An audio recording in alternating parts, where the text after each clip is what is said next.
What is growing on, Terra Tribe? Oh, there it is. Yeah. Just getting adjusted to this. Welcome to our first live ever YouTube live. Yeah, that sounds about right. Tonight we are going to be doing Terra Talk number 5, which is about integrated pest management. Maybe we'll get a couple more people in here before I start. I can kind of hang out for a little bit, but probably give it to like 7:05 or something like that. Try to see who else is going to pop in. But just trying to get my camera angle adjusted. They're terrible. God, my hair's crazy. But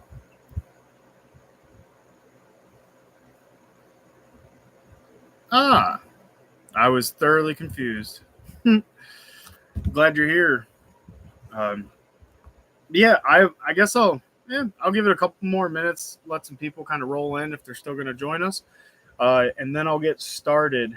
Kind of excited about this. This is a little rough. I'm using the platform right off of YouTube. I'm probably going to be doing that for a while, so we'll see how it goes. I can't imagine it's really going to be any more different than the Facebook Live. Hopefully everyone can hear me all right. It's kind of toasty in the shed. Trying a new place to sit. And I've got a fan going. So if y'all can hear that, just let me know and I can turn it away or turn it down or something. But yeah, I'm stoked. Hopefully y'all learned something new tonight. I mean, it's been used a while, but it's not a very common thing that a lot of people know about. So we'll see how it goes.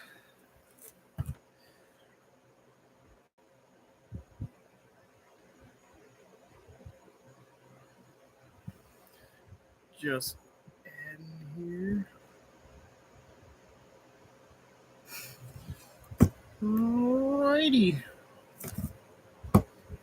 Woo, getting 3 people in here. What is going on?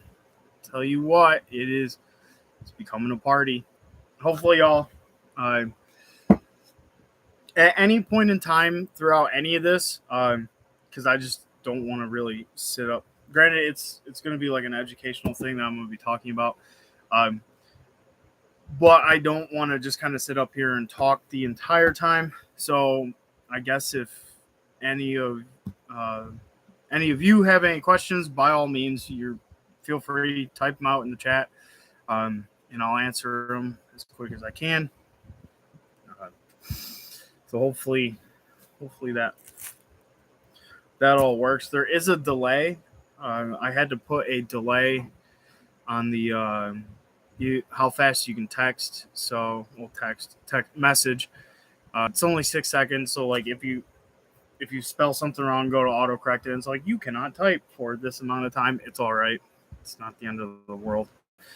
I'm probably going to ramble here for about another 2 minutes. If no one else comes in, then I'm going to get started. And at least with the YouTube Live, it'll upload it right after I am done here. So it makes things a little easier there as well. I sound like an old person, but don't care. Yeah. This will be, I have my handy dandy clipboard and I have a brand new permanent marker. Like, it's very rare to have over, and I'll actually draw like a visual example at the end of this lesson for a common pest or 2 common pests if anyone is interested in seeing another one after the primary that I do. But that's I want to at least try to show something visual too, because a lot of times people are visual learners. I don't have fancy PowerPoints or any of that. It's just going to be a doodle on a piece of paper. So, and you're going to have to excuse my doodles. I'm now Vincent Van Gogh. But we're going to get started here. All right. So, as many of you know, you've come here today. We are going to be talking about, and it's going to be just like a brief kind of surface scratching of integrated pest management.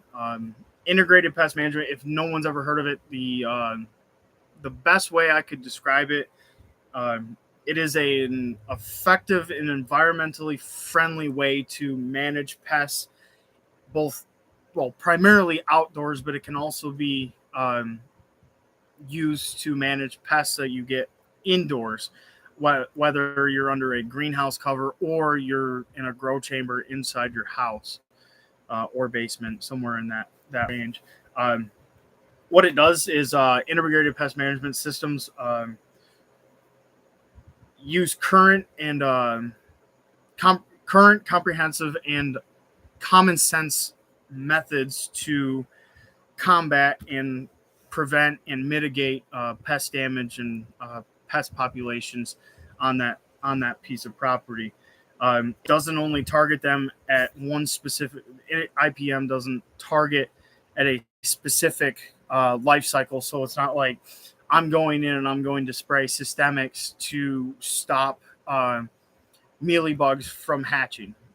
That's not what we're going to be doing. That's not what IPM does. IPM is a broad range of saying, how can I combat it from egg all the way to adult, and continuing to combat it throughout the growing season and into the years to come. Because there's a couple methods in here that can be approached long term, and not on like I sprayed it, it's dead. Crap, now I have to go back another month now, because all of our predator base has died off on its cycle, and the pest base is back up to where it needs to kind of where it becomes more prevalent. Here, I'll move this here. I do have notes with me. Unfortunately, I can't remember everything.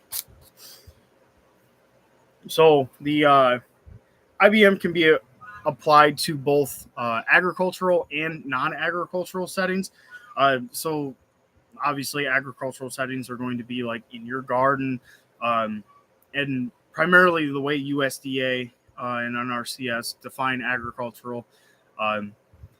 In this aspect, more people are going to be thinking on a whole large commercial basis, whether you're selling to just the public or you're selling to larger establishments. But in ag and non-ag conditions, such as like your home, hey, I get ants, or I get house flies inside my house during the fall and winter, or ants during the spring and summer. What can I do to mitigate those pests? Your workplace, that's another one. You can get ants, cockroaches, spiders, things of that nature. And then obviously like your gardens, flower beds, things like that.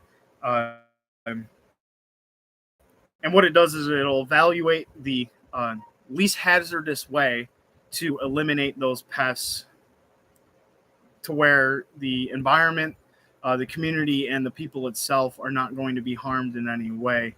And granted, IPM is a little more it's a little more detail oriented, like we're going to get into. It's not like I was saying, you go out, you spray your systemic, it's taken care of. There's nothing else to really have to do after that. See here. So there's a 4-tiered approach when it comes to integrated pest management. And it starts with like the growers becoming aware of the pests themselves. And that first one is like setting an action threshold. An action threshold is, as you go out into your garden, you're starting to see those pests. A lot of ones like early spring, for example, who you're going to see is you're going to see the bright orange aphids. They stick right out. They're going to be all over the place. Your action threshold should be, how many is too many? You want to make sure that as you are visualizing those, you're not seeing them completely take over these plants to where they're going to create an unhealthy environment. They're going to stunt the plant. Um, but always remember that, it's especially with IPM, it's going to be very difficult to have a zero tolerance policy. Um, you can do that. You can say, okay, I have set my action threshold at 0. As soon as I see pests, I need to spray. Well, what are you going to spray? How are you going to spray? How many times are you going to spray? Those are all things that you also need to figure out. But your primary action threshold is going to be to evaluate the population of your pests on what you're having in either your nursery stock, in your current garden. We can use lettuce as an example because a lot of people grow lettuce. You're starting to see those aphids on there. You need to look at those aphids and you should evaluate, okay, I'm starting to see aphids. Is it a lot of aphids or is it a little aphids? Am I seeing predators around that might be able to take care of those aphids? If any of you can see my goose, he is going or hear my goose, he is going absolutely crazy, and I apologize if any of y'all can hear that. It is not a dog playing with a squeaky toy. It is just the goose screaming. So I apologize.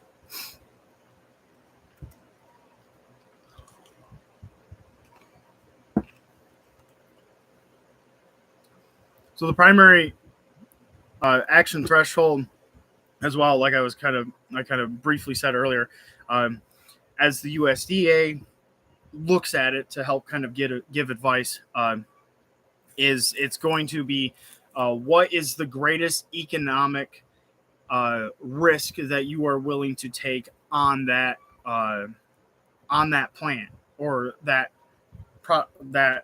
batch of plants or that plot.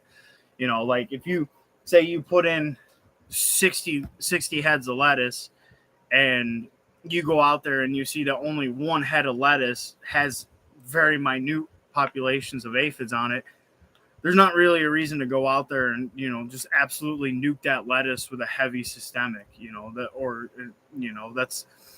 That's a little bit overkill. Especially as a foundation of what you're trying to follow with IPM. Now, if you're just going like traditional nuke and grow methods, and by all means, that's if that's your horse, then ride it off into the sunset. Just be aware that there's a lot more environmental issues that come to that with releasing those pesticides into the air.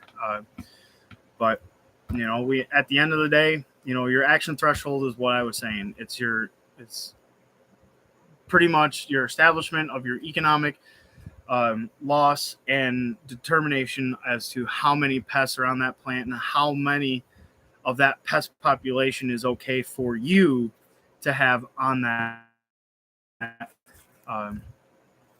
plant or that plot.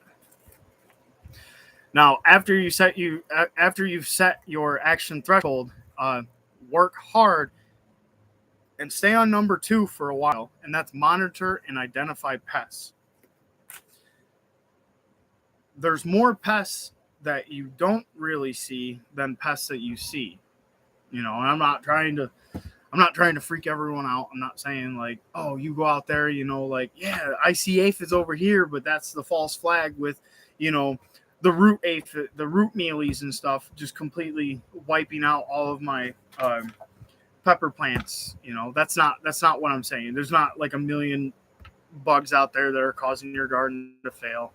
But what I'm saying is take the time, spend it in your garden, watch things. If there's pests around, if it's later in the season, you're probably going to see the predators of those pests. And that main thing of what you want to do is be like, oh, here's a hoverfly, or oh, here's a robber fly.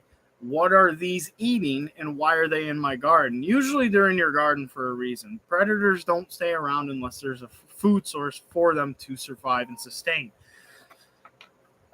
That's a big indication as to what you might be dealing with.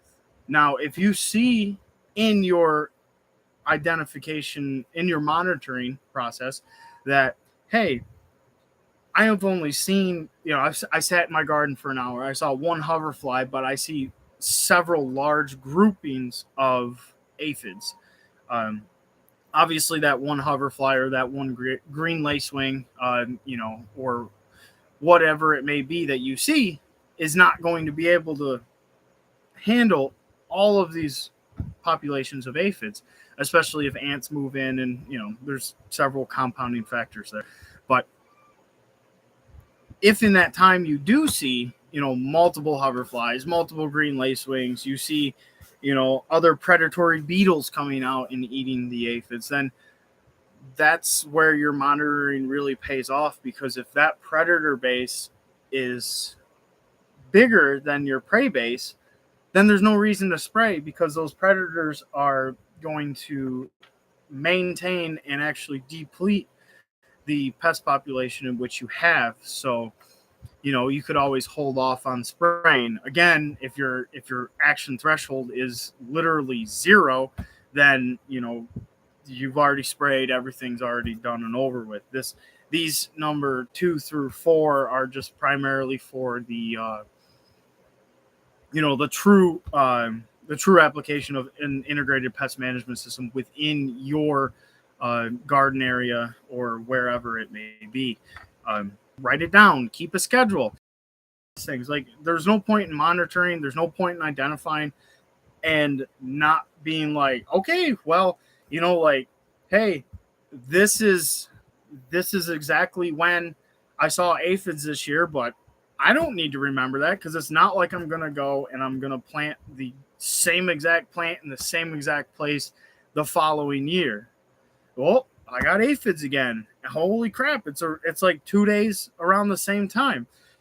There's to monitor is to also keep your records. And that's what is really key in all this. You can sit, you can monitor, you can enjoy your garden, you can identify those pests, but if you're not really recording, then it can create very difficult processes later on.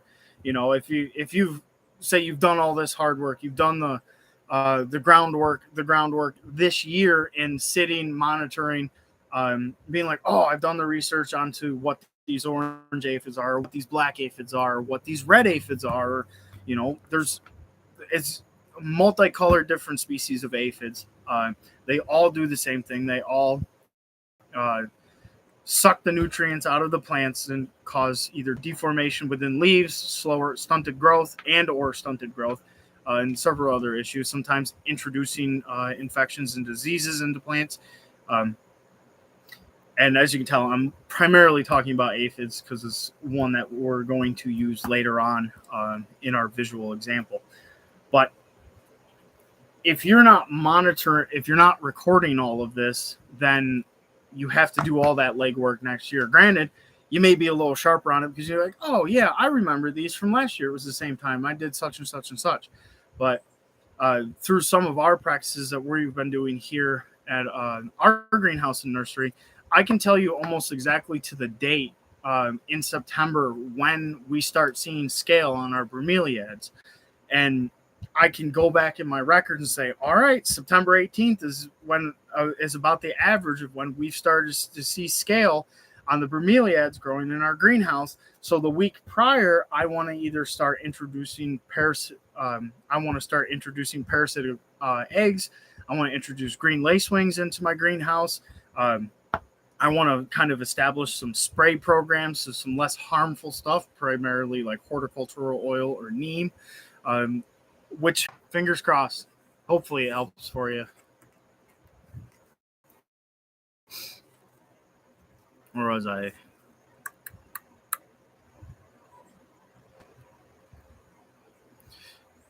Yes. Okay. So with prevention, there is, I just want to pull this up real quick.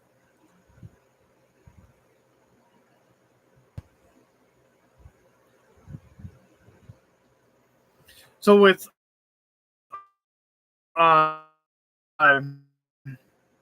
prevention, there's a couple ways of doing this. There's ways of saying, it's monitoring, it's keeping track, it's figuring out, like when you're starting to see these, either incorporating your beneficial insects, a week prior or a couple days prior, getting on your spray programs a little bit earlier before you really start seeing hatches of these things. Because always remember, and I'm always going to reiterate it, you'll never see a pest when the predator population is high. And if you ever do see a pest, it's going to be very minimal. But when you start seeing a lot of pests, that means that there is a low density of predators to your area. So sometimes we, as the gardeners or the growers in general, need to be that main predator for those aphids, even though we're not benefiting from the death of the pests in a nutritional aspect, I suppose. Not like you're out there eating aphids because they taste good. I will say they do not taste good. It was accidental. It's not like I licked a bush full of aphids. One other way of prevention is to say, okay, well, there's a really bad problem with root gall in my area. So you get a rootstock of that plant, which is actually resistant to that.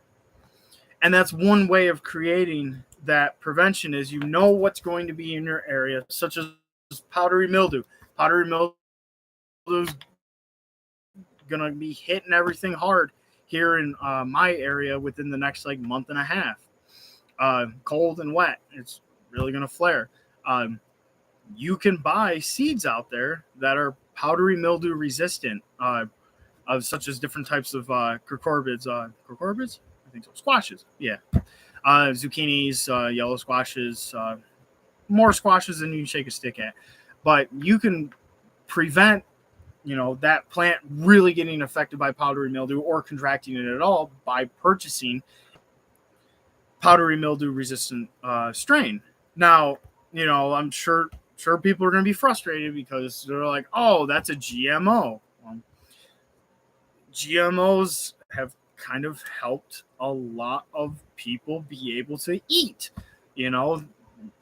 People in the desert can't grow corn unless there is a drought resistant variety of corn for them to eat. So GMOs have their place. I'm not saying all GMOs are good, but if I'm able to grow a zucchini and feed not only myself, but also my neighbors by extending its growing season another month and a half to produce maybe a couple more bushels out of that plant, then yeah, I definitely see a positive to that. The fourth and final is control. So now, once all of these previous steps have been concluded that pest control methods are required and prevention methods are no longer effective, now you're going into your control aspect. There are 4 types of control. There's chemical, there's biological, there's mechanical, and then there's cultural. All 4 of these play a large role in the integrated pest management system. And all 4 of them should really be considered before you really just choose one that's the end all be all. You can incorporate all 4 of them into your management system if you want. And a lot of people do that and have had great success with that. Even larger scale areas have done that. So obviously your chemical is going to be your conventional one that a lot of people are going to resort to because it's the easiest. That's the one that I spray it on there. It kills it. It makes the plant toxic to whatever eats that plant, and then it kills that insect later on. There's been a lot of studies that have been done on the residual longer lasting effects of not only pesticides but fungicides and herbicides in general. And if that's your only route, then by all means, if you've been doing it that way and been growing giant tomatoes, amazing. But there's a lot of things that there's kind of some scary stuff that just sits residually, sometimes up to 3 months in the vegetation. and in the fruiting bodies. So if I were to spray a neonicotide on uh, around lettuce, in May, April, May, April, April, June, July, August, that's it's a long time for that to sit in there unless I really try to flush that plant out every single day, but then I'll get mold and mildew issues. So there's a very fine line that you need to play when it comes to what is going on. My timer messed up. Sorry. There's a very fine line when it comes to using chemicals. Now, a more environmentally friendly way is the biological, and biological is introducing the pest natural predators into the environment where you're at.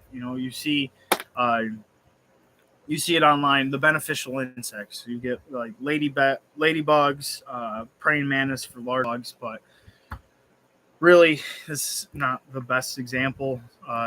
It's cool to grow praying mantis, but it's not like they're out there just devouring all these Japanese beetles and everything. But ladybugs, green lacewings, you want to attract hoverflies. Robber flies will come if you have the insects available for them. There's a lot of different smaller parasitic wasps that you'll probably never see because they are literally the size of that tiny little piece of grain on the end of my finger. And they lay eggs inside of pests such as scale and mealybugs.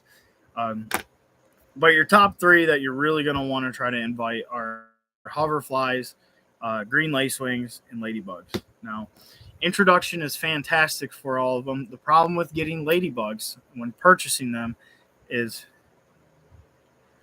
yes, sorry, I didn't see this comment earlier. Yes, so pesticides are not,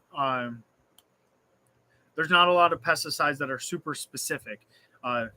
There's some like chemical hormonal pesticides which mimic the hormones of certain insects, but the problem with that is they're very expensive and the majority of people are not using that. The majority of people are out there, they're going to use some super heavy, relatively generally all around toxic pesticide when it comes to spraying all of their plants. There is a big residual effect with those. So you've not only killed all of the aphids that are on that plant, but any overspray could have landed on a flower, which then in return has either killed any of the pollinators that have landed on that, such as honeybees, butterflies, moths. If it stays on the leaves, insects can also ingest that.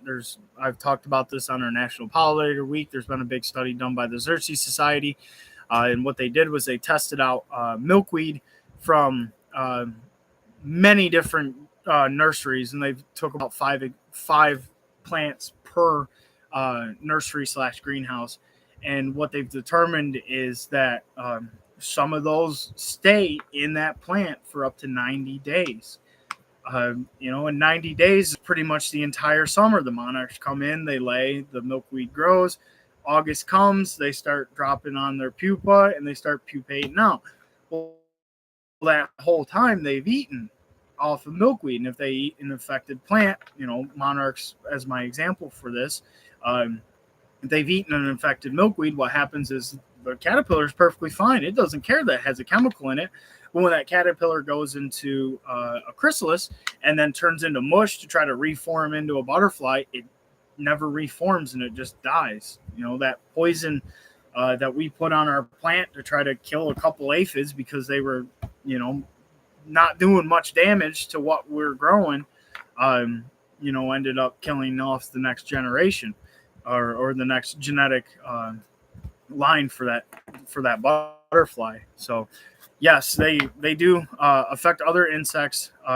So you have to be like really careful, and that's kind of why I'm not going super in depth, because 1 hour just isn't really enough time to talk about everything when it comes to integrated pest management. But I'm going to try to cram as much of that information down as physically possible and cover at least some of the more important topics, so that if someone goes, man, I really am kind of tired of having my tomatoes have a funky taste because I sprayed them with a super powerful pesticide 2 months ago, and now I've noticed that they look great, but they taste weird, and for some reason my teeth are turning green. There's other options out there, and that's just what I'm trying to cover through some of this. But biological control, that's going to be your most environmentally friendly, besides like a couple other actual ones. But so this kind of, you can either buy them in and bring them in. The problem with ladybugs is if you bring them in, buy an absolute ton of them. Like if you're saying, okay, a lot of suggestions are like, I bought 400 ladybugs and it says like a 3,000 square foot area. Buy 800 ladybugs, because by the time you release them, those ladybugs go and disappear. So like you may only have 10 ladybugs in that area. They don't stay around as soon as they get released. Like if you've ever brought them into your area and released them, you release them, and if you don't release them right on the pest to where they stay and go, hey, there's food here, they usually panic and go, man, I sat in a mailer for 3 or 4 days. I am super hungry. I need to find food now. And they just fly off, and most of them don't even come back. So if you're going to introduce ladybugs, over introduce, because you are going to have a lot of them dissipate out into nature and find other places. If you're worried about like ladybugs getting into your gutters or inside your house during the winter, I mean, it's, you take one with the other. If you're bringing those ladybugs into your area to effectively, eat those pests, you paid for those ladybugs. If they want to use your house, by all means, I would take that as a win, because that just means I got my ladybugs back. And next year, when they come out of dormancy, they're there eating your aphids. Unfortunately, there's not a lot to really deter them from coming inside a house except for a vacuum. So that would be more of like a mechanical control. Along with mechanical, you also kind of have physical control. So you're physically picking up the vacuum to suck them up, which is also mechanical. But transitioning into that third means of control is the physical or / mechanical. I see a tiny little section of aphids over there, or I see a Japanese beetle sitting on a leaf. Well, I can go over, spray those aphids with a quick burst of water, and they're gone. They're taken care of. Usually when aphids fall to the ground, they get eaten pretty quick. So that's a nice thing. A quick burst of water, because they're so soft bodied, kind of does a lot of them also. With Japanese beetles, a good flick of the leaf takes care of them pretty well. You can also do one good chemical, and this is I guess this is an example going back to talking about those pheromones, those breeding pheromones, is the Japanese beetle bags. If you've ever gotten one of those discs that you put up at the top, that's actually what Japanese beetles smell when it comes to females that are ready to mate. So what that is doing is it's chemically created this actual pheromone female Japanese beetles produce to attract the male Japanese beetles to come get trapped in the bag, and then it gets disposed of. Typically they get filled up with water and a bunch of other things. They do make a fantastic treat for your chickens. So one good protein source during the summer this time of year, set out a couple Japanese beetle bags. They're 100% safe. The pheromone isn't toxic or anything. So if you get into that situation, by all means, you can take whatever Japanese beetles you dump them into a bowl of water inside your chicken coop, and they'll eat them like crazy. It's a fantastic source. Starting to get 6 people in here. Woo! Yeah, I'm going to drink to that. It's only water. Oh, got some ice. But, sorry, that was a sidebar. I had a hard time thinking of a chemical control, but then it popped into my brains. But yeah, so other means of like physical and mechanical control, kind of gross, but your dog comes in with fleas. Um, Besides using the chemical control of the dog shampoo or the Seresto collar, you could also have a flea comb to comb out any fleas you may see or flea eggs that are on the dog or cat. So that's another good example of physical and mechanical. Um, that kind of leads us to our fourth and final means of control when it comes to um, integrated pest management system, and that is cultural. Um, Cultural in the best aspect I can really describe it as, and as they have it, uh, is uh, like good sanitation practices. You know, creating new habitat. Good sanitation practices. If you're having a problem with different, say, blight, okay, you get blight off of your tomatoes. Oh, all right. Well, shoot, I got blight on my tomatoes. That really sucks. What do I do? Well, you certainly don't cut those plants down. Leave them where they sit in your garden. And then if you do decide to clean it up, take all that blight infected tomato and then put it in your compost bin. That's not usually the best practice to do because you're going to use that compost and introduce it back into your garden. So one way of disposing of tomatoes that are infected with blight is to really make sure that their leaves don't get wet, they get good air circulation, and hopefully blight isn't affected in that area. But to keep everything clean, pick up the tomato leaves that are falling on the ground, pick up the tomatoes that have fallen on the ground, keep the ground very clean. Keep the leaves trimmed up so you get good air circulation through there, so there isn't moisture sitting to where you might get rust or things of that nature. Disposing of infected tomato plants, if there's a lot of them, you can always bag them up and throw them into your trash. If you do want to dispose of them on the other side of your yard in a compost bin that's just considered a waste heap, things of that nature. You don't want to continue to introduce infected plants and fungus and pests into your garden by continuously composting those into the same area, because it just creates that same cycle that you're trying to combat, which, it's like hitting yourself in the hammer, but continuing. And then another one that can kind of tie into beneficial is habitat creation. So these beneficial insects that come in to feed on your pests, what plants do they like? Plant those plants around your garden. Bring those plants in there. So like hoverflies, they really like marigolds. They love the color orange. Bring those. If you attract the predators into a garden, then they will stay. So plant up some areas where they want to hang out, where they want to stay. And that will, in the long term, granted, you're probably not going to see the best results year one or year two because that natural habitat is just starting off. But as it grows, the word will get out. Things will stay. But then it kind of comes down to how you handle that natural habitat. Are you letting things lay on the ground? Are you providing these areas for the predators to be able to overwinter and then come back the next year?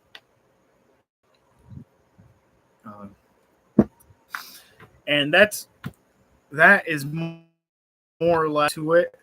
But you want to just keep in mind, you have your 4-tiered approach of set action thresholds, determine how much you want to tolerate when it comes to pests, how much economic loss you want to, deal with before you say, okay, I need to move on to the next step.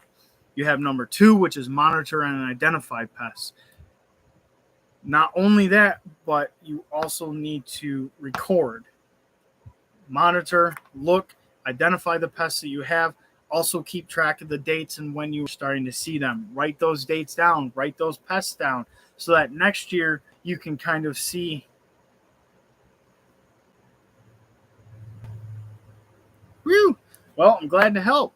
But yeah, write those dates down so that way you can go back into your records and determine these are exactly when I'm starting to see these pests, and then you can do number 3, which is prevention. Hey, I'm starting to see these pests around this time. Do I need to go out there to spray them with some water? Do I need to do any of I started seeing powdery mildew last year around this time. I've seen powdery mildew. It gets really bad in my area. Maybe I should plant a powdery mildew resistant, strain of squash in my garden, so that next year I don't really have to deal with losing my squash plants. Things along those lines for your prevention. And then, of course, your control. And under your control method, your step 4 of control is there are 4 control methods of chemical, which is just spraying or using a pheromone, such as the Japanese beetle. There is biological, which is the introduction of beneficial insects into your area to help eat those pests that are around, whether it be aphids or scale or mealy bugs.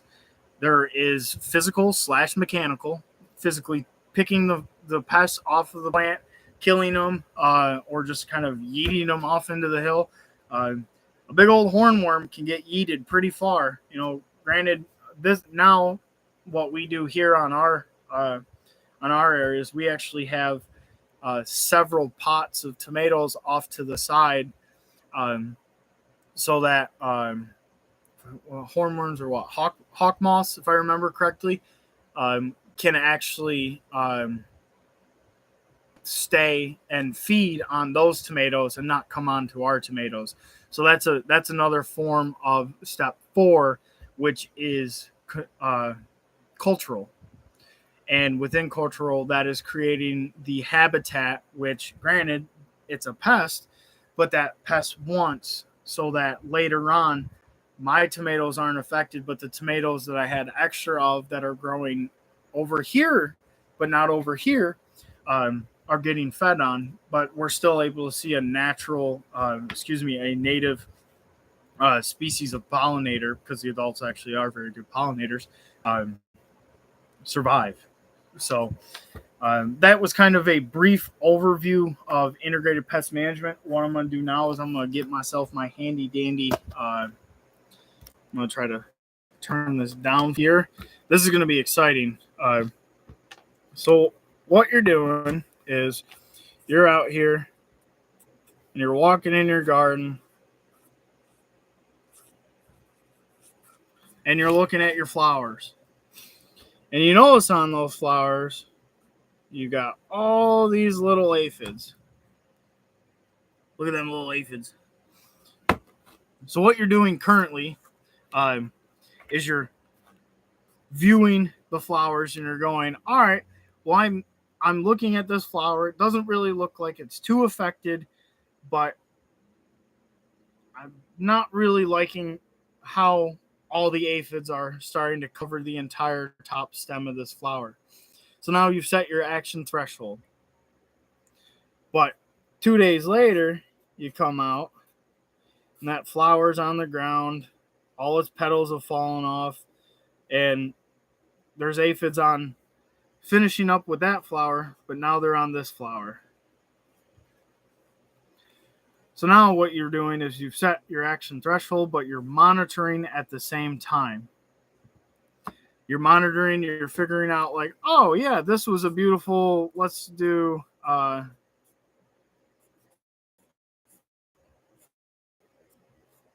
May 4th. That H is backwards as heck. But let's do May 4th, because we're all kind of Star Wars nerds here. Why not? But on May 4th, you started seeing, the aphids, this, and let's say this was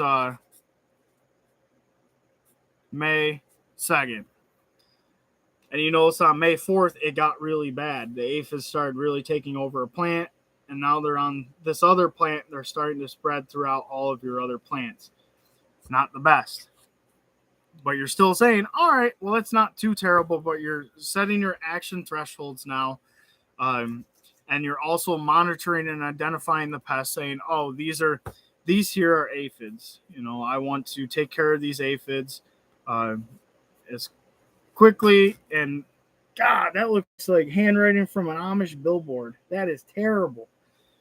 But these are your aphids. You've identified them. You've figured out exactly what date they are on.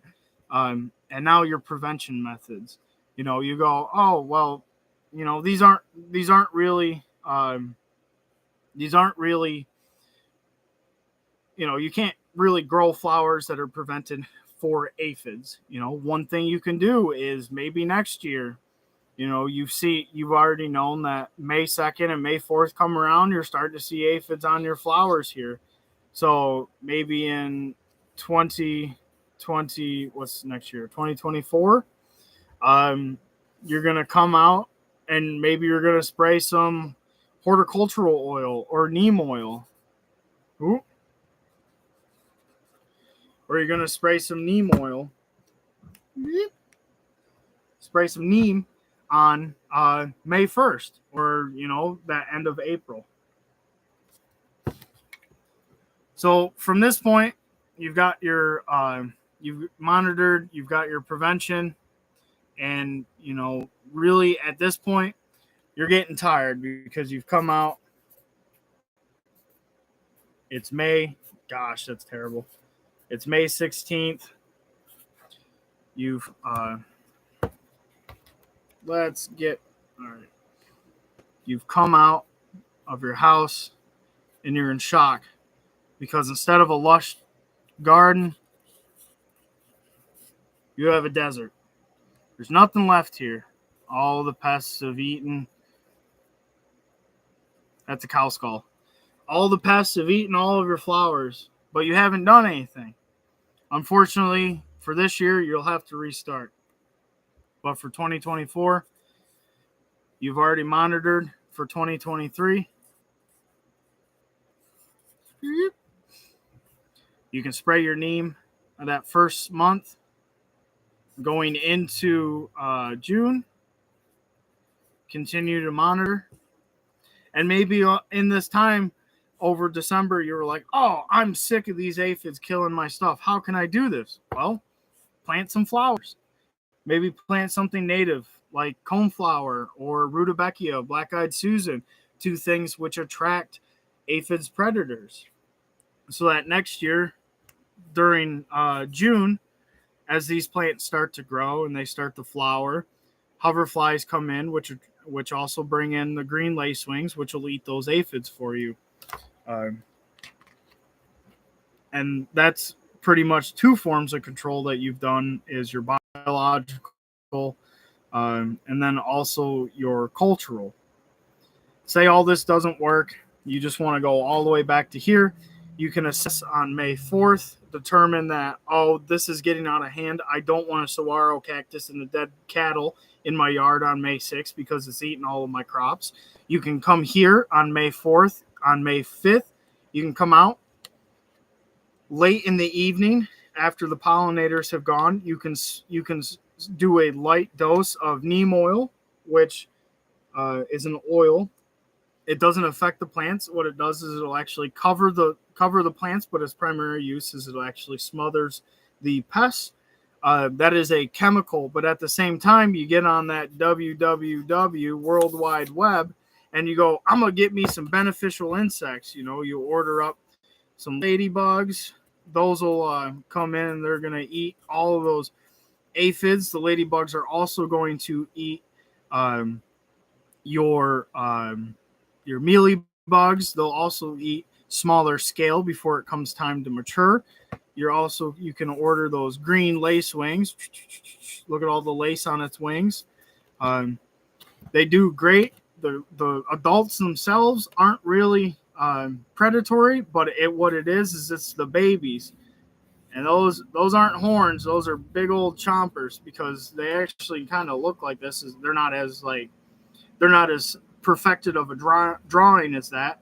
But what they'll do is they'll go around, they'll catch an aphid in the jaws here, and they'll draw it into its mouth there, and then they'll just have themselves almost like a Capri Sun, but it's in aphid form. Um, so there's a couple ways to mitigate it between May 4th and May 16th before you have a desert in 2023. But for future planning, you can also plan for your cultural, and that's primarily where you're going to see a lot of it in establishing new habitat. Maybe there's some mulch or something that can get removed to where those aphids are hanging out in. Hopefully, this example helped. We've got a little bit of time left, so if anyone wants to ask any questions, you are more than welcome to. It can relate to integrated pest management. It can also relate to anything else that has to do with plants, gardening, just life in general. How long does it take to boil water in Colorado? I'll Google it, but I can give you an answer.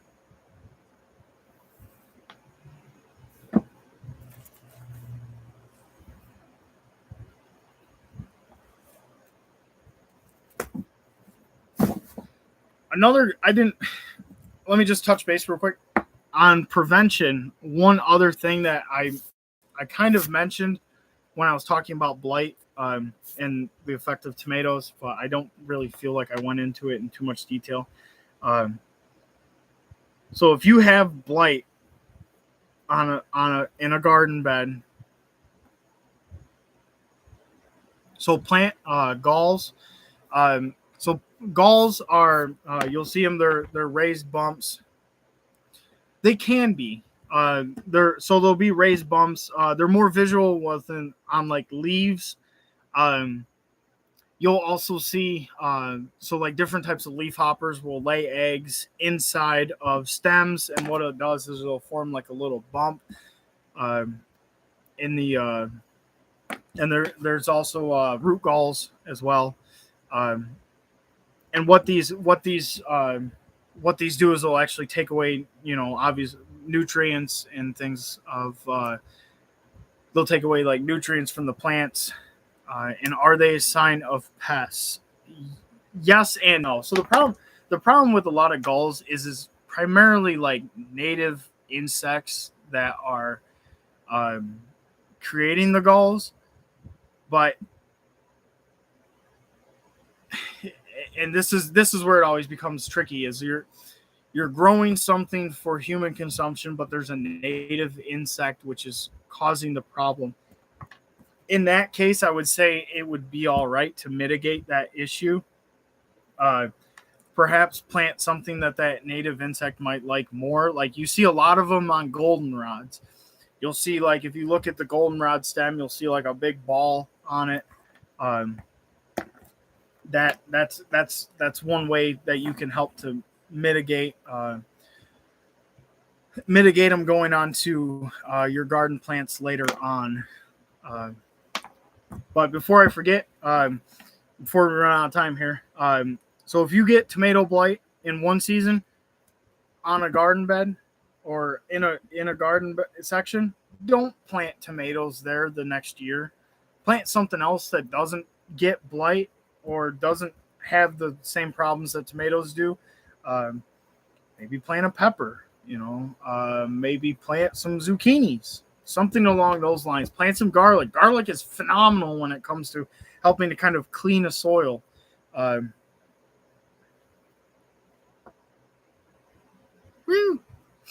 But yeah, definitely don't plant them the next year. You always want to kind of do one good way to help mitigate pests, fungal diseases is by crop rotation. You can do it throughout the season, or you can do it yearly. But those are definitely two ways to really help when it comes to that kind of stuff. Are there any other questions?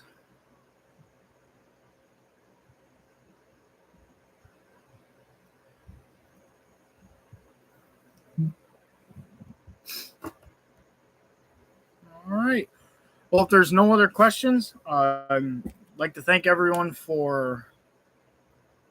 You're good. If you ever have any questions, what you can do is you can either tune in next Thursday for Terra Talk number 6. Yeah, number 6, where we're going to be introducing the world of permaculture to everyone. We're going to briefly talk about what it is and how it's not as hard as everyone makes it out to sound.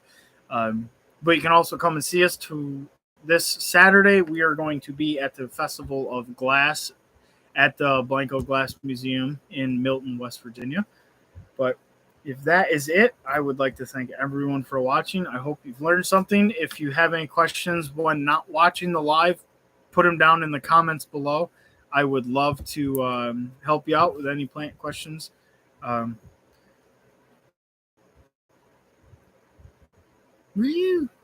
Thank you, Megan. Appreciate it. But I'm going to go get some more water and ice because I ran out. Thanks for watching. Gotta go. Gotta grow.